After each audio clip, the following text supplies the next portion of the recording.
The only thing worse than being blind is having sight but no vision. मतलब ना देख पाना, इससे खराब क्या होगा सोचो। मतलब हम किसी कमरे में बैठे हों और एकदम से लाइट चली जाए और अंधेरा हो जाता है कुछ देर के लिए, तो कैसा फील होता है। सोचो वो इंसान जिसकी जिंदगी में अंधेरा हमेशा के लिए हो गया है, वो कुछ देख ही नहीं सकता है। तो ये अपने आप में छोटी प्रॉब्लम नहीं है, बहुत बड़ी प्रॉब्लम है। लेकिन वो कह रही है इससे भी बुरा क्या हो सकता है। इस अंधेरे से भी जो और ज्यादा डार्क है वो है आपके पास आंखें तो हैं लेकिन कोई विजन नहीं है। अगर आप ये मूवी देखेंगे जिसकी मैंने अभी बात करी, द मिरेकल वर्कर, तो आपको समझ आएगा कि ये विजन एक्चुअल में जो हेलन कुछ कर पाई उसके पीछे किसी की विजन थी। वो थी एन सिलिवन की विजन, उनकी टीचर की विजन। हेलन तो खुद एक बच्ची थी 6 साल की, उसको क्या पता, वो तो बिल्कुल एक कच्ची मिट्टी की तरह थी। उसके पेरेंट्स ने उम्मीद छोड़ ही दी थी। जो एन की विजन थी, जिस तरीके से वो हेलन को देख रही थी, उसमें सबसे बड़ी रुकावट खुद हेलन थी और हेलन के पेरेंट्स थे। वो उस विजन को पूरा नहीं होने दे रहे थे, लेकिन ये अड़ी हुई थी। एन ने अपनी विजन को नहीं छोड़ा। एन ने हेलन में कुछ ऐसा देख लिया जो और कोई नहीं देख पा रहा था, इसलिए वो विजन पॉसिबल हो पाई। इसी तरीके से अगर हम खुद को सिर्फ उतना ही देखते हैं, आंखों से क्या होता है, हम देख सकते हैं। क्या देखेंगे शीशे में, हमको क्या दिखेगा, हमको एक बॉडी दिखेगी। अरे तो बॉडी तो जानवरों की भी है, बॉडी तो सबकी है। ऐसा क्या खास है आप में, ऐसा क्या है आप में जो आप कर सकते हो जो इस पूरी दुनिया में और कोई नहीं कर सकता। अगर उसको आप डिस्कवर कर सकते हो और उसके बारे में सोच सकते हो और उसको अचीव करने के लिए स्टेप्स उठा सकते हो, इसको विजन बोलते हैं। मतलब अगर आप अपने अंदर कुछ ऐसा देख सकते हो जो शीशे में नहीं दिख रहा है, that is vision. That is better than eyesight. आंखें आपको सिर्फ वो दिखा सकती है जो है, लेकिन जो हो सकता है वो आंखें नहीं दिखा सकती। उसको हमें अपने अंदर पहले देखना पड़ता है, फिर वो बाहर पॉसिबल हो पाता है। एक और इनका बड़ा इंटरेस्टिंग कोट है जो इसी से रिलेटेड है, वो है when one door of happiness closes another opens, but often we look so long at the closed door that we do not see the one which has been opened for us. सबसे पहले समझते हैं कि quotation आ कहां से रही है। ये आ रही है हेलन के स्टैंड पॉइंट से।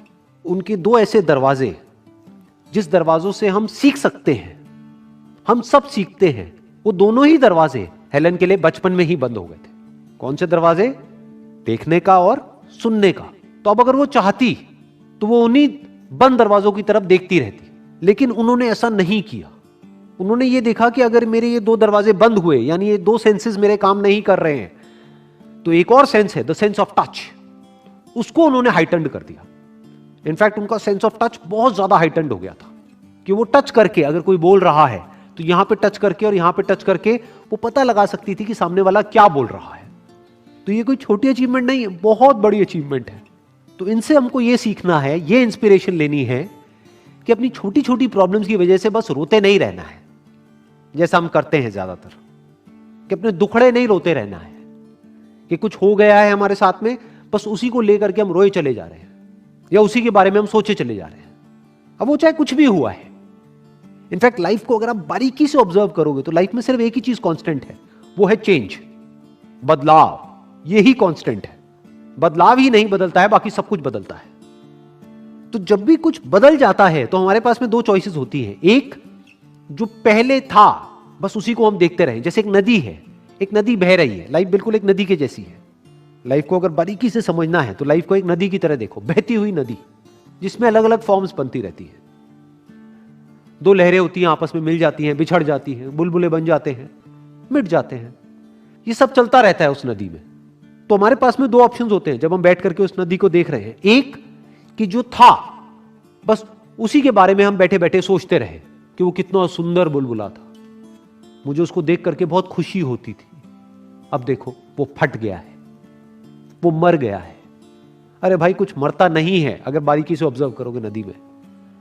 क्या बुलबुला मर गया है? क्या बन गया है वो? पानी। बुलबुला बनने से पहले वो क्या था? पानी। जिस वक्त बुलबुला था उस वक्त क्या था? पानी। तो क्या बन रहा है, क्या मिट रहा है? कुछ भी नहीं। सिर्फ बदल रहा है। यही प्रकृति का नियम है। जब भी कुछ बदलता है तो कुछ मरता है, तभी कुछ पैदा होता है। जब हमारे अंदर कुछ मर जाता है तभी तो कुछ नया पैदा होता है।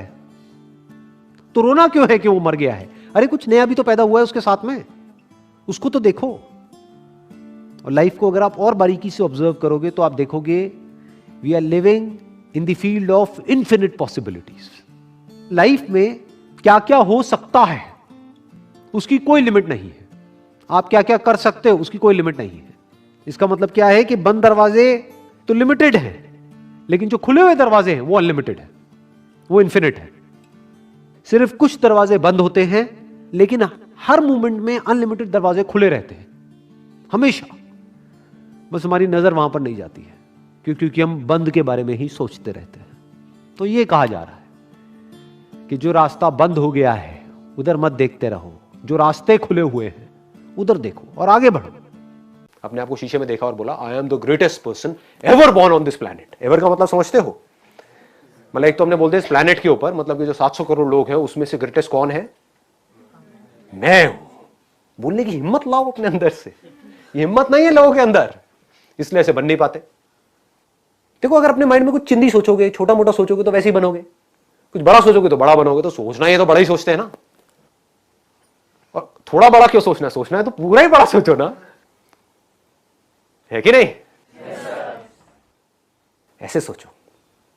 तो अब क्या होगा अगर ये बात आपके अंदर उतर गई, आपने शीशे में अपने आप को देखा और बोला I am the greatest person ever born on this planet. Ever मतलब पिछले हजारों लाखों सालों में जितने भी लोग आए हैं, करोड़ों अरबों लोग आए हैं, सब में से आई एम द ग्रेटेस्ट। अभी जितने भी लोग हैं उसमें से I am the greatest. Greatest कौन है? वो नहीं जो कुछ बहुत बड़ा कर रहा है। ग्रेटेस्ट की डेफिनेशन को भी ठीक रखना अपने माइंड में, नहीं तो कंफ्यूज हो जाओगे। कि अगर आप एक डॉक्टर हो तो कौन है ग्रेटेस्ट? वो डॉक्टर जिसका नाम बहुत ज्यादा है या वो डॉक्टर जिसका काम एक्स्ट्रा ऑर्डिनरी है? पकड़ लो इस बात को। अच्छा, नाम बड़ा नहीं है, मतलब कि आप एक टीचर भी हो सकते हो, लेकिन अपना जो टीचिंग का काम है वो इतने अच्छे से आप कर रहे हो कि अंदर तक आपको पता है कि I am the greatest teacher ever born on this planet. क्यों? क्योंकि मैं ऑनेस्ट हूं, मैं अपने काम को एंजॉय करके करती हूं, मैं अपने काम को पूरे पैशन के साथ करती हूं। जो मेरे पास में आता है मैं अपनी तरफ से अपना 100% लगाती हूं उस काम में। यू आर द ग्रेटेस्ट, इसमें शक क्या है? यानी कि ग्रेटेस्ट मतलब क्या? वो जो अपने काम को अपनी तरफ से अपना सब कुछ डाल दे उस काम में, वो ग्रेटेस्ट है। और ग्रेटेस्ट का मतलब क्या है ना? तो ऐसा कुछ आना चाहिए आपके अंदर से। ये चीज मेरे अंदर से आती है, अब मुझे बोलनी नहीं पड़ती है, मतलब मेरी आंखों में नजर आती है। मैं खुद भी अपने आप को शीशे में देखता हूं तो आंखों में दिख रहा होता है I am the greatest inspirational speaker ever born on this planet. तो बोलने की हिम्मत नहीं है लोगों में। नहीं नहीं, ये कैसे हो सकता है? मुझे तो नहीं लगता। मुझे तो वो लगता है अबे वो तेरी प्रॉब्लम है। समझ गए ना? मुझे नहीं लगता। दुनिया को कोई कहेगा हाँ मुझे लगता है, कोई कहेगा मुझे नहीं लगता है। That is your problem, that is not my problem.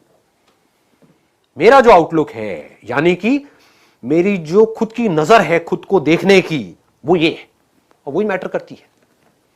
दुनिया की नजर में आप बहुत बड़े सेलिब्रिटी बन गए, उसके बाद में डिप्रेशन की गोलियां खा रहे हो बैठ करके, या फिर अपनी लाइफ से दुखी हो। क्यों हो रहा है ऐसा? क्योंकि वो खुद को अपनी नजर से नहीं देख रहे हैं, दुनिया की नजर से देख रहे हैं। दुनिया कभी उनको चढ़ा देती है, कभी गिरा देती है। दुनिया का तो काम ही यही है। और काम क्या है दुनिया का? और कोई काम है क्या? काम ही यही है। उनको मजा ही इसी में आता है। एक बंदे को चढ़ा दिया पहले तो चने के झाड़ पे, उसके बाद में बिल्कुल ही गिरा दिया, फिर ऐसे करके रगड़ दिया उसको, और बंदा रो रहा है बैठ करके। क्यों? क्योंकि दुनिया के चढ़ाने से वो चढ़ गया। आप ऐसा करो ही मत। ग्रेटेस्ट की डेफिनेशन को ठीक रखो। आई एम द ग्रेटेस्ट क्यों? इसलिए नहीं कि दुनिया मुझे बोलेगी नहीं you are not the greatest, you are the worst. मान लो you are the worst, how does it make a difference? दुनिया से मेरे को कोई मतलब ही नहीं है। मेरे को खुद ये देखना है कि मैं खुद अपनी नजर में क्या हूं। और जेन्युइनली बता रहा हूं, अगर खुद आप अपनी नजर में ग्रेटेस्ट बन गए तो आपके जो एक्शंस होंगे, आप जिस तरह से बोल रहे होंगे, आपके साथ में जो लोग होंगे, उनको कुछ अलग ही नजर आएगा आपके अंदर। You will become like a magnet. ऐसे लोग मैग्नेट्स होते हैं क्योंकि उनमें एक कमाल की एनर्जी उनके अंदर से निकल रही होती है। सबको एनर्जी अच्छी लगती है।